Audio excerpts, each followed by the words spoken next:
Buenas noches. Bienvenidos a Expo Capital Humano 2022, la reactivación de la gestión de personas. Este webinar está a cargo del estudio Navarrete. En esta oportunidad nos acompaña como expositor Alejandro Navarrete. El tema de la ponencia es medidas legales para la prevención y sanción del mobbing. Antes de comenzar, queremos compartir con ustedes algunas recomendaciones para disfrutar de este espacio. Asegúrese de estar en un lugar con buena señal de internet, un espacio con poco ruido. De ser posible, vea el webinar en una PC de escritorio o laptop. En este espacio, las preguntas para el ponente podrán ser formuladas por escrito en la sección de preguntas y respuestas.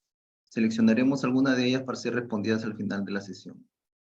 Recuerden que podrán encontrar esta conferencia durante los 3 días del evento en la sección Entrevistas y contenidos de la feria. Muchas gracias y bienvenidos. Adelante, Alejandro. Muchas gracias, muy buenas noches con todos. En primer término, agradecer a cada uno de los participantes y sobre todo, pues a los organizadores de este evento. Mi nombre es Alejandro Navarrete y hoy día vamos a conversar un poco sobre algunas medidas legales para prevenir y sancionar el mobbing o el acoso moral en el trabajo. Bien, cuando hablamos de acoso moral, hablamos de mobbing en sí, estamos haciendo referencia a actos de violencia y hostigamiento que pueden generar una afectación en la esfera emocional de los trabajadores. La doctrina ha identificado ciertas características del acoso moral. En principio ha identificado que nos encontraremos frente a un acoso moral cuando exista o concurra la presencia de un acto hostil, ¿no?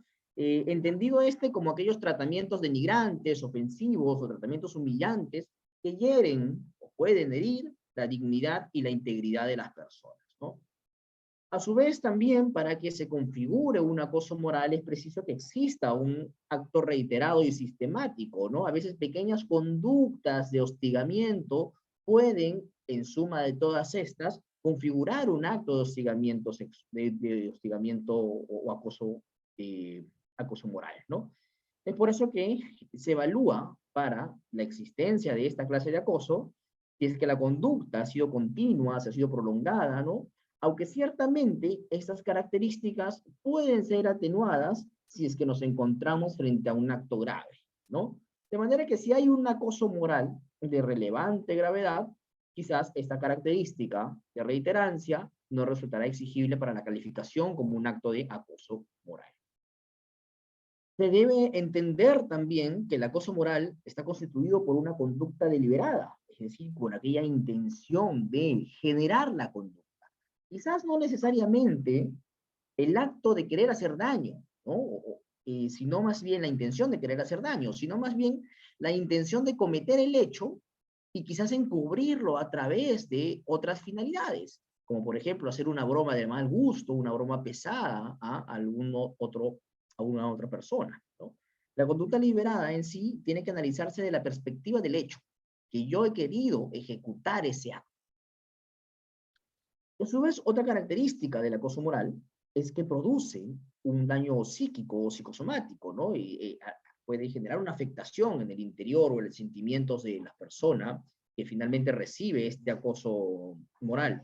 Y a partir de ahí, generar justo sentimientos de tristeza, de angustia, de miedo, ¿no? Sentimientos de enojo, que se presentan al momento de recibir esta clase de conductas. Aunque ciertamente es la forma de reaccionar de la persona que se encuentra siendo hostigada a partir de esta modalidad no necesariamente va a ser homogénea en todas las personas, ¿no? Puede diferir en una y otra. Puede ser que alguno sienta alguna sensación de tristeza, como que otro alguna sensación de enojo, ¿no? El daño psíquico, psicosomático tiene que analizarse desde esa perspectiva, no necesariamente desde la aflicción, sino también desde aquellos sentimientos que pueden enarbolar a partir de este acoso moral sufrido, ¿no?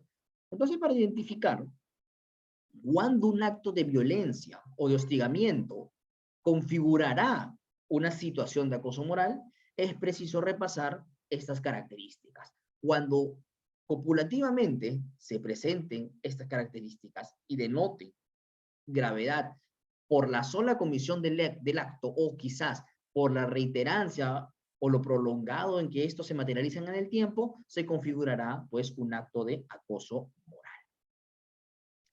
Existen categorías, digamos, para poder identificar el acoso moral o determinadas clases. La doctrina ha identificado al acoso moral Primero desde la posición del acosador y del acosado, y después desde o la calidad de los actos realizados contra él, ¿no? Cuando hablamos de la posición del acosador y del acosado, podemos encontrar hasta tres tipos de acoso moral. El acoso vertical, por ejemplo, que es aquel que se materializa según cuando las personas, acosador y acosado, tienen distintas posiciones jerárquicas, ¿no? Es por eso que puede haber un acoso vertical descendente, en donde es un jefe o un líder el que ejerce finalmente presiones contra otro trabajador subordinado a este, y sufre este trabajador subordinado precisamente de este acoso moral. Puede ser con la intención finalmente de que, o con la intención de ejercer presión a los trabajadores para que estos renuncien, o por lo menos generar aflicciones personales que afecten de alguna manera sus condiciones de trabajo, ¿no? Por ejemplo, llamadas de atención que se realizan de una manera desproporcionada, ¿no? Con gritos exacerbados, pueden considerarse como una forma de acoso moral vertical descendente, en tanto justo cumpla con las características precedentes, quizás que sea un acto reiterado y prolongado en el tiempo, ¿no? Pero también puede existir un acoso moral vertical de carácter ascendente, en donde es un trabajador subordinado el que ejerce esta clase de acoso a los líderes o a los jefes, situaciones que se pueden dar, ¿no? Eso ocurre, por ejemplo, y es un caso que recientemente hemos entendido, ¿no? Cuando un jefe quiere mejorar los procedimientos o sistemas de trabajo y los trabajadores que ya llevaban tiempo laborando en esa área se resisten a dichas modificaciones de parte del nuevo líder, ¿no? Llegando incluso a denunciar malos tratos por el hecho de que el líder se encuentra precisamente eh, queriendo mejorar la gestión del área. En tanto exista esa inconducta o resistencia reiterada, configura también una forma de acoso vertical ascendente, ¿no? Como lo ha reconocido también la doctrina. El acoso horizontal es aquel que se desarrolla entre compañeros de trabajo, ¿no? Comúnmente por ceros laborales, pero también puede existir un acoso mixto, en donde la figura de acosador recae en líderes, jefes, y también a su vez en trabajadores, ¿no? Es decir, hay una acción copulativa entre trabajadores y líderes contra otros trabajadores subordinados. Comúnmente, estas acciones de parte de los líderes o jefes cuando participan en una forma de acoso mixto, pueden hacerlo a través de conductas omisivas o a través de una acción directa, ¿no? Una acción, claro, si imaginemos un caso en el que se burlan de un compañero de trabajo, si el jefe participa en esas burlas, naturalmente está materializando directamente un caso de acoso moral. Pero si más bien escucha las burlas y simplemente no hace nada, omite en realidad ejecutar o adoptar acciones, está precisamente contribuyendo con su silencio a la configuración del acoso moral, y desde esa perspectiva es un agente mismo activo del acoso moral mixto, ¿no? Situaciones que la doctrina finalmente nos ha identificado. Ahora, el acoso moral también puede verse desde los actos hostiles realizados contra la víctima, ¿no? Hablamos, por ejemplo, de un acoso personal, cuando las características del trabajador, sean físicas o sean su comportamiento, generan que otros trabajadores o que los propios líderes realicen malos tratos contra él, ¿no? Humillaciones o burlas, quizás. Pero también existe un acoso funcional. Y hasta comúnmente el acoso, bueno, así como el acoso personal podría materializarse dentro de un acoso vertical, horizontal o mixto, el acoso funcional, en cambio, más bien es un tipo de acoso que tiene un escenario específico de desarrollo dentro de un acoso vertical descendente, ¿no? Porque comúnmente son los jefes quienes ejecutan esta forma de acoso moral. Este acoso funcional implica una modificación peyorativa de las condiciones jurídicas de los trabajadores, ¿no? Por ejemplo, el caso de traslados injustificados de puestos, el caso de modificaciones salariales, de modificaciones contractuales, ¿no? De discriminación salarial, de afectaciones a la categoría. Entonces, esas situaciones constituyen acoso moral. Y también se habla de un acoso organizativo en donde no se genera una afectación a la esfera jurídica del trabajador, pero sí genera una afectación en la esfera emocional del trabajador, como es el caso del aislamiento, ¿no? Una persona que no se le cambia de categoría, no se le reduce la remuneración, no se le cambia de puesto, pero simplemente se le combina a realizar sus labores aislado, fuera de todo el área de trabajo, de todo el grupo humano, ¿no? Cuestión bastante relevante en estos tiempos. Entonces, esa clase de trato de aislamiento, tratos desiguales, ¿no? Las interrupciones en las redes de comunicación, el hecho de no garantizar el derecho a la ocupación efectiva, constituye formas de acoso organizativo. No desconozco tu categoría, no desconozco tu puesto, no desconozco tu remuneración, pero simplemente no te encargo funciones. Eso implica una afectación al derecho a la ocupación efectiva y a la vez constituye un acoso organizativo, como lo ha definido la doctrina. Reconociendo entonces la existencia de estas modalidades de acoso moral, es preciso tener en cuenta que el empleador sí está obligado a, dentro del centro de trabajo, adoptar acciones para prevenir y sancionar a su vez el acoso moral. Primero partiendo que ninguna relación laboral puede afectar o limitar el ejercicio de los derechos constitucionales. Y dentro de esto, teniendo en consideración que los actos de acoso moral generan una afectación a la buena reputación, al honor, a la dignidad como valores constitucionales, ciertamente dentro de la organización, el empleador tiene que velar porque dichos derechos se respeten. ¿Sí? De manera que en el entendido que ninguna relación va a limitar el ejercicio de derechos fundamentales, el empleador es un sujeto activo para garantizar que los trabajadores gocen de un ambiente de trabajo adecuado que, a su vez, haga gala, tutele, proteja su dignidad, su buena reputación y su... Pero además también, y hablando de diversas disposiciones positivas en nuestro ordenamiento, el artículo 56 de la Ley de Seguridad y Salud del Trabajo reconoce el deber que tiene el empleador de prever que las exposiciones a los agentes psicosociales no generen daño a la salud de los trabajadores. Y si entendemos que el acoso moral es una forma de riesgo o es un riesgo psicosocial, lógicamente el empleador debe de prevenir porque se materialicen un daño a partir de dichos agentes, ¿no? Y eso va de la mano también con lo establecido en el reglamento mismo de la Ley de Seguridad y Salud del Trabajo, en donde el artículo 77 ha reconocido que el IPRC debe de contemplar también los riesgos psicosociales y como tal los riesgos de posible acoso moral. A su vez, el artículo 103 del mismo reglamento también contempla que el empleador debe de realizar actividades de vigilancia ante factores de riesgo psicosociales. Y para que no quepa duda en realidad de esta regulación y esta obligación de seguimiento o vigilancia que tienen los empleadores en relación al acoso moral, el reglamento de la Ley de Salud Mental también ha contemplado una obligación para las organizaciones. Y es que en esta se establece que el empleador debe de establecer normas organizacionales para prevenir el acoso laboral. Entonces, vemos que existe incluso una norma que en concreto obliga a que los empleadores establezcan políticas, directivas o cualquier clase de norma o documento de gestión interna con el fin de prevenir el acoso laboral.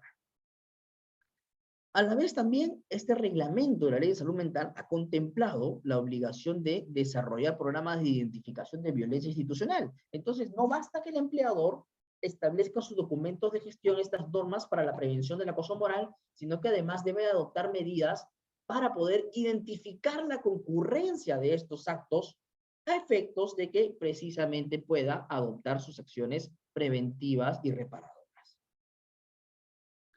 Entonces, nuestro ordenamiento jurídico, incluso desde la Constitución hasta las normas positivas y reglamentarias que antes hemos visto, reconocen la obligación de los empleadores de contemplar precisamente medidas activas a efectos de prevenir y sancionar el acoso moral.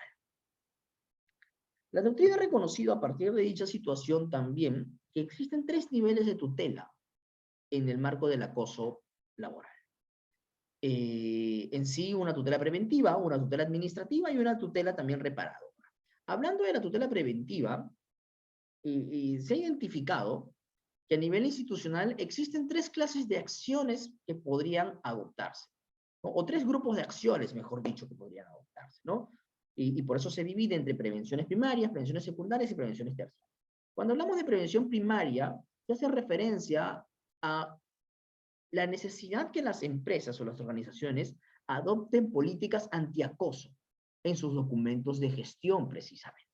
Una medida preventiva eficaz implica que exista un compromiso real de las organizaciones a través de sus políticas internas de respetar la dignidad de los trabajadores y como tal adoptar medidas antiacoso, ¿no? Antiacoso. Eso puede establecerse bien en códigos de conducta cuando hablamos de empresas de nivel macro, ¿no? O en todo caso en cualquier clase de documento de gestión interna. Pero esto tiene que venir de la mano también con una capacitación tanto a los trabajadores como a los líderes. A los trabajadores para que puedan identificar cuándo se encuentran ante una situación de acoso moral y saber a dónde pueden recurrir ante una forma de acoso moral. Porque la primera línea, digamos, de acción que va a evitar que estas situaciones puedan propagarse dentro de las organizaciones son los empleadores. Entonces los empleadores precisamente tendrían que informarle a los trabajadores a dónde podrían recurrir en caso sufran de un acoso moral. Es decir, podrían, o deberían, mejor dicho, informarles cuáles son los canales de denuncias para poder contemplar o hacerle frente a esta clase de situaciones, ¿no?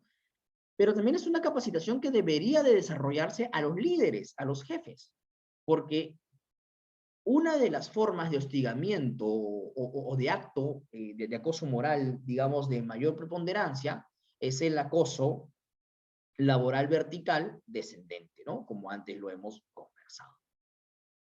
A la vez también es preciso que las organizaciones establezcan procedimientos de denuncias, ¿no? Procedimientos en donde, en efecto, puedan desarrollar, primero, cuál es el canal de comunicaciones para poder, o el canal de denuncias para poder poner en conocimiento un acto de acoso moral, y además también cuál va a ser el procedimiento de investigación, que tiene que ser de oficio, para poder evaluar la concurrencia de este acto y tomar una decisión.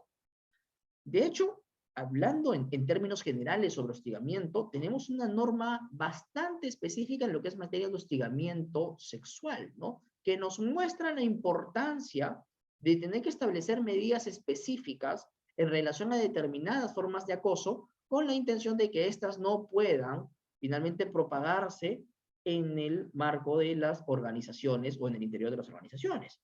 Desde esa experiencia, es posible que existan o se establezcan políticas y se establezcan procedimientos para, a su vez, erradicar otras formas de acoso o de hostigamiento, como es precisamente el acoso moral.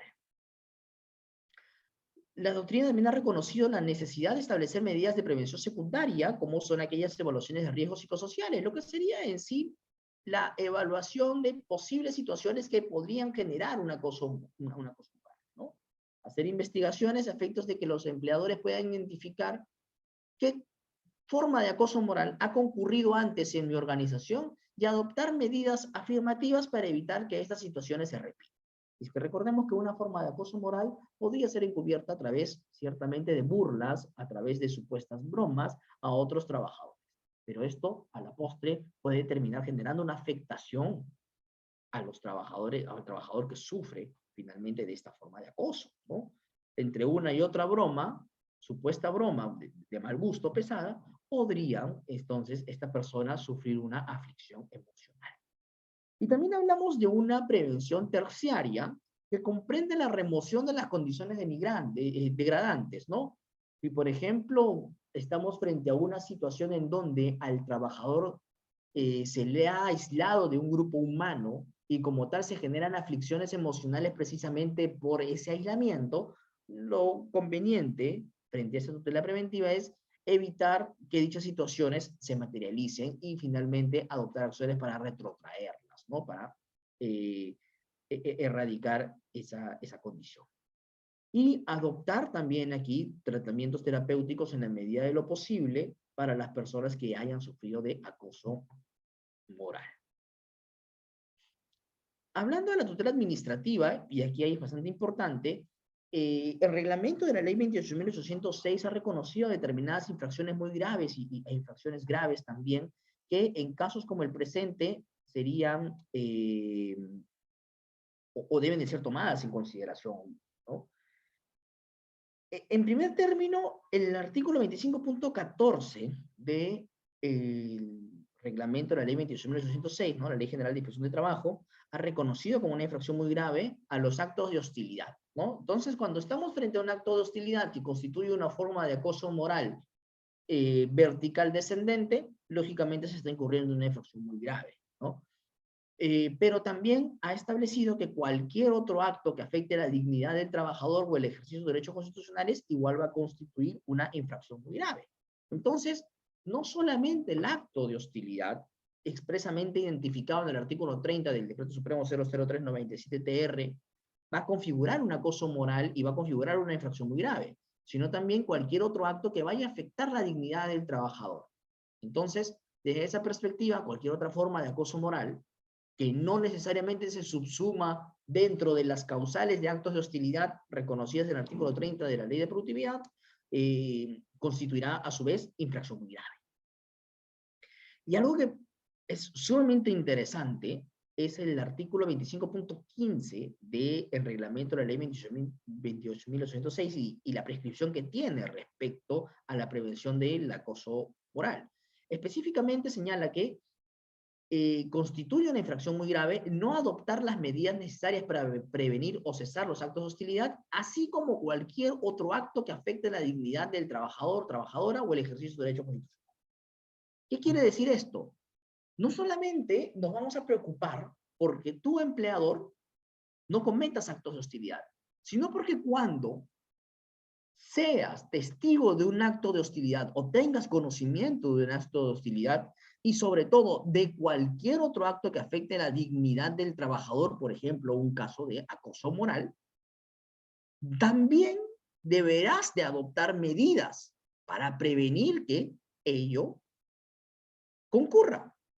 Y si no adoptas medidas, estarás cometiendo una infracción muy grave.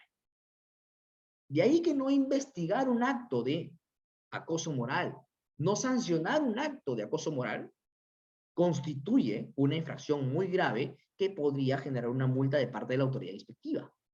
Entonces, las repercusiones, incluso sustantivas de esta disposición, son, digamos, más que resaltantes, ¿no? El mismo reglamento también ha contemplado como una infracción grave, ¿no?, los incumplimientos relacionados a las disposiciones de seguridad y salud del trabajo en materia de riesgos psicosociales, ¿no?, de los que, o siempre que derive de ellos, un riesgo grave para la seguridad y salud de los trabajadores. Entonces, reconociendo que también el acoso moral constituye pues un riesgo psicosocial, no adoptar estas medidas preventivas podría configurarse o constituir entonces una infracción. Por todo lo dicho, no es necesario que nuestro ordenamiento jurídico contemple regulaciones específicas para el acoso moral. Ya hoy por hoy existen normas que obligan a los empleadores finalmente a tener que adoptar medidas positivas para su prevención y sanción, ¿no? Normas nuevas no serían necesarias. Ya existen normas que, bien estudiadas, determinarían esta obligación de parte de los empleadores y las repercusiones ante su inobservancia, como son las infracciones que acabamos de conversar. También hablando de acoso moral, existe, o nuestro ordenamiento jurídico reconoce una tutela reparadora, ¿no?, específicamente a través de la vía judicial laboral. Hay que reconocer que las conductas de acoso moral constituyen conductas que, bien evaluadas, calificarían como actos de hostilidad. Cuando se trata, por ejemplo, de un acoso moral descendente, vertical descendente, es lógico que el empleador o el líder, al cometer el acto de acoso moral, está cometiendo un acto de hostilidad en principio. Si se trata de rotar a un puesto de trabajo a otro lugar geográfico, de reducirle la remuneración, de reducirle la categoría, ¿no? O de cualquier otro acto que afecte la dignidad, conforme a la cláusula abierta del inciso G del artículo 30 de la Ley de Productividad, configura ese acoso moral un acto de hostilidad. Pero a su vez, va a configurar un acto de hostilidad cuando el empleador tiene conocimiento que otro trabajador está cometiendo un acoso moral horizontal y no ejecuta las acciones necesarias para prevenir y sancionar. ¿Ok? ¿Por qué? Porque esa circunstancia se subsumiría en el inciso G del artículo 30 de la Ley de Productividad.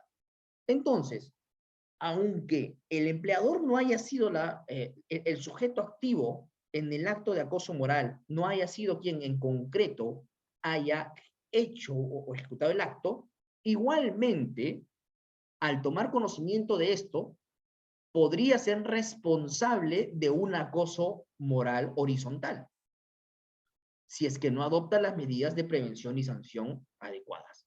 Cuando ello ocurre, al configurarse entonces un acto de hostilidad, el trabajador tiene la opción de solicitar judicialmente el cese de actos de hostilidad o, en todo caso, resolver el contrato y solicitar judicialmente la indemnización por despido arbitrario, y sumado a esto, si hubo una aflicción moral grave, podría solicitar una indemnización por daño moral.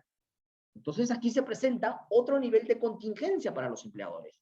Ya hemos visto un nivel de contingencia administrativa a partir finalmente de la configuración de infracciones graves y muy graves, pero también encontramos un nivel de contingencia laboral o judicial laboral.